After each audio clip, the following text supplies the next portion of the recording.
ഒരു പ്രതിഷേധ പരിപാടി സംഘടിപ്പിച്ചതിന്റെ പേരിൽ ഞാനും എൻ്റെ സഹപ്രവർത്തകരായിട്ടുള്ള 5 വനിതകളും ഞങ്ങൾ ഏതാണ്ട് 6-7 ദിവസത്തോളം ജയിലിൽ കിടക്കേണ്ട സാഹചര്യം ഉണ്ടായി. അതാണ് ഞാൻ പറഞ്ഞത്, നമ്മുടെ നാവിനെ ചങ്ങലക്കിടുക, നമ്മുടെ ശരീരത്തെയും ചങ്ങലക്കിടുക, ചങ്ങലക്കിട തുറുങ്കിൽ അടയ്ക്കുക.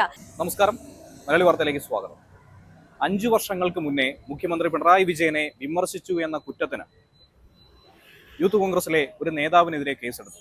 കോവിഡ് കാലത്ത് വീട് മുഴുവൻ അടച്ചുപൂട്ടി എല്ലാവരും വീടിനുള്ളിൽ മാത്രം ഇരിക്കുന്ന സമയത്ത് എറണാകുളത്ത് നേരിട്ടെത്തി ഹാജരാകണമെന്നായിരുന്നു അന്ന് പോലീസിന്റെ ഭാഗത്തു നിന്നും കിട്ടിയ നോട്ടീസ്.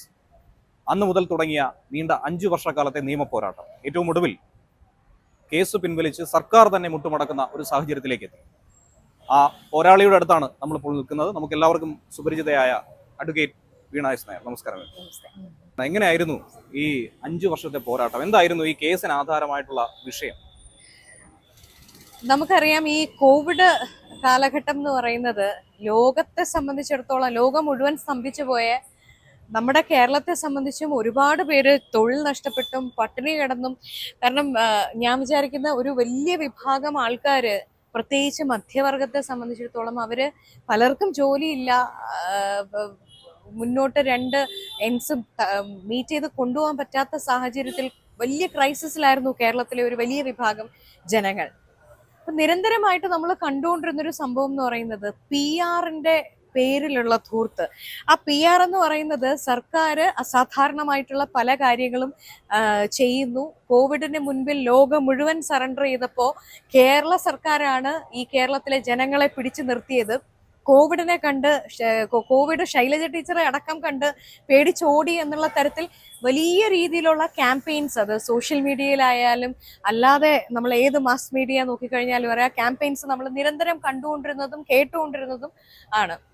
ആ കാലഘട്ടത്തിൽ മുഖ്യമന്ത്രിയുടെ വൈകിട്ടത്തെ പത്രസമ്മേളനങ്ങളും അദ്ദേഹത്തിന്റെ നാം മുന്നോട്ട് പോലുള്ള പരിപാടികളും ഒക്കെ അചഞ്ചലം മുന്നോട്ട് ഇങ്ങനെ നീങ്ങിക്കൊണ്ടിരിക്കുന്ന ഒരു കാലഘട്ടത്തിൽ ഈ PR-ന് വേണ്ടി തന്നെ കോടിക്കണക്കിന് രൂപ ഈ ക്രൈസിസിന്റെ കാലഘട്ടത്തിൽ പലരും, ഇപ്പൊ ഞാനൊക്കെ വളരെ പ്രയാസപ്പെടും, ലക്ഷങ്ങൾ ഇൻവെസ്റ്റ് ചെയ്ത് പുതിയതായി ഒരു ബിസിനസ് തുടങ്ങിയവര് മാസങ്ങള് പകുതി വാടകയൊക്കെ കൊടുത്ത് അത് കൊണ്ടുപോയിട്ട് നിവർത്തിയില്ലാതെ അത് പൂട്ടിക്കെട്ടി അവരുടെ സംരംഭവുമായിട്ട് ബന്ധപ്പെട്ട് അവർ പർച്ചേസ് ചെയ്ത് വെച്ച സാധനങ്ങളൊക്കെ നശിപ്പിച്ച് കളയുന്ന വീഡിയോസ് അടക്കം വളരെ ഹൃദയഭേദകമായ മരവിച്ചൊരു കാലഘട്ടത്തിലൂടെ നമ്മളൊക്കെ കടന്നു പോകുമ്പോൾ മുഖ്യമന്ത്രി പിണറായി വിജയന്റെ ഈ മുഖം വെളുപ്പിക്കൽ മാമാങ്കം വലിയ രീതിയിൽ നടന്നുകൊണ്ടിരിക്കുകയാണ്. അന്ന് ആ വിഷയത്തിൽ ഊന്നിയിട്ടാണ് ഞാൻ മാർച്ച് 2020 ഒരു പോസ്റ്റ് ഇടുന്നത്.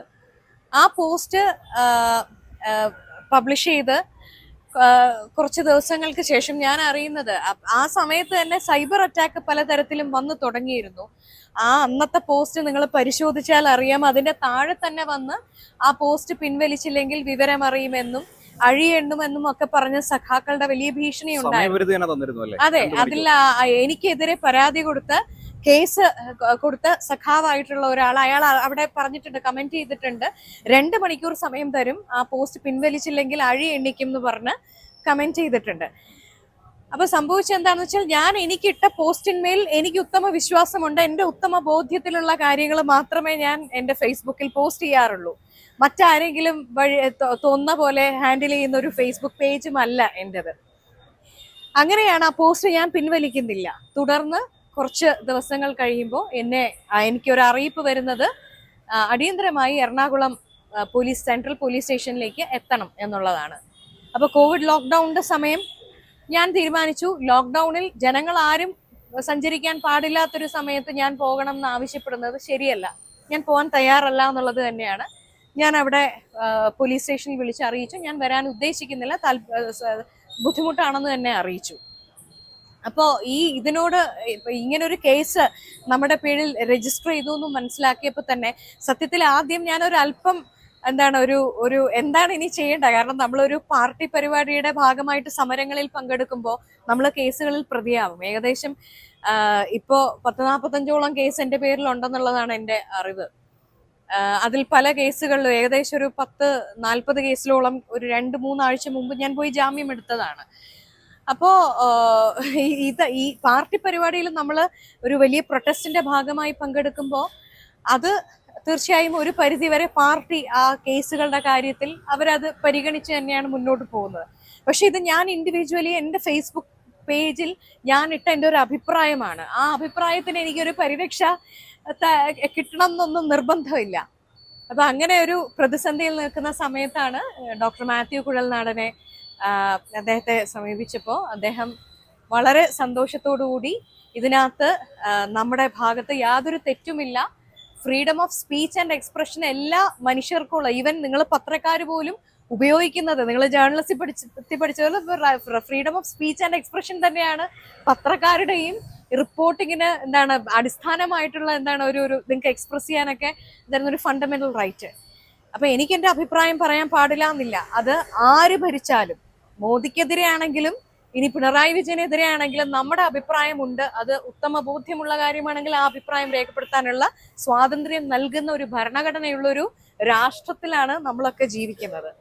അപ്പൊ അദ്ദേഹം പറഞ്ഞു, പ്രയാസപ്പെടേണ്ട, നമുക്കിത് ക്വാഷ് ചെയ്യാനുള്ള ഒരു സ്റ്റെപ്പ് എടുക്കാം എന്ന് പറഞ്ഞ് അദ്ദേഹം ഹൈക്കോടതിയിൽ അതിനുള്ള കാര്യങ്ങൾ ചെയ്തു. അതിനുശേഷം ഇപ്പോ നിങ്ങൾ ആമുഖത്തിൽ പറഞ്ഞ പോലെ 5 വർഷം 2020 എടുത്ത കേസ് ഇപ്പൊ 2025 ഇതിനിടയ്ക്ക് നടന്ന റിലേറ്റഡ് ആയിട്ടുള്ള ചില സംഭവ വികാസങ്ങളുണ്ട്. ഈ കേസിന് പരാതിക്കാരനായിട്ട് വന്നിട്ടുള്ള സഖാവ് എനിക്കെതിരെ വളരെ മോശപ്പെട്ട രീതിയിൽ അദ്ദേഹം ഒരു ഫേസ്ബുക്ക് ലൈവ് ഒക്കെ ചെയ്യുകയും അതിനെതിരെ ഞാൻ പരാതി കൊടുക്കുകയും ചെയ്തു. ഇന്ന് വരെയായും വനിതാ കമ്മീഷൻ അടക്കം കൊടുത്തിട്ടുള്ള ആ പരാതികളിൽ വനിതാ കമ്മീഷനിൽ വനിതകൾ തലപ്പത്ത് മാറി മാറി വന്നുപോയി. പക്ഷെ ഇതുവരെ അതിനകത്ത് ഒരു സ്റ്റെപ്പും ഉണ്ടായിട്ടില്ല. പുതിയ വനിതാ കമ്മീഷൻ അധ്യക്ഷ വന്ന സമയത്ത് ഒരു അദാലത്ത് വച്ചിരുന്നു. അത് ജവഹർ ബാലഭവനിലായിരുന്നു എന്നാണ് എൻ്റെ ഓർമ്മ. ഞാൻ അവിടെ പോയി കണ്ട് കാര്യങ്ങൾ പറയുകയും ഒക്കെ ചെയ്തതാണ്. പക്ഷെ അതിനുശേഷം ഞാൻ ഇന്ന് വരെ കൊടുത്തിട്ടുള്ള സഖാക്കളുടെ സൈബർ അറ്റാക്ക് അടക്കമുള്ള ഒരു കേസുകളിലും വനിതാ കമ്മീഷനോ ഇവരുടെ സൈബർ വിങ്ങോ എന്തെങ്കിലും തരത്തിലുള്ള നടപടികൾ എടുത്തതായിട്ട് എനിക്ക് ബോധ്യപ്പെട്ടിട്ടില്ല. അവിടെയാണ് നിങ്ങൾ ആലോചിക്കേണ്ടത്. ചില ഷൈൻ ടീച്ചർമാരുടെ പേരിൽ എന്തൊക്കെയോ മെസ്സേജുകൾ ഫേസ്ബുക്കിൽ വന്നു എന്ന് പറഞ്ഞ്, അല്ലെങ്കിൽ അറ്റാക്ക് വന്നു എന്ന് പറഞ്ഞ് എങ്ങനെയാണ് കേരളത്തിലെ സൈബർ പോലീസ് പറന്ന് അവരുടെ പല്ലും നഖവും ആയിട്ട് ചെറുത്തുനിൽപ്പിന് വന്നതെന്നുള്ളത് നമ്മൾ കണ്ടതാണ്. എങ്ങനെയാണ് ഒരു പ്രതിപക്ഷത്തെ വനിതയെ പരസ്യമായി ഫേസ്ബുക്ക് ലൈവിലൂടെ അവഹേളിക്കുകയും നമ്മളെ ഏറ്റവും മോശപ്പെട്ട രീതിയിൽ അറ്റാക്ക് ചെയ്യുകയും ഒക്കെ ചെയ്തിട്ട് അതിനെതിരെ പരാതി കൊടുത്തിട്ട് പോലും കഴിഞ്ഞ 9.5 വർഷമായിട്ട് പിണറായിയുടെ പോലീസ് ഉറക്കത്തിലാണ്, ഉറങ്ങിക്കൊണ്ടേ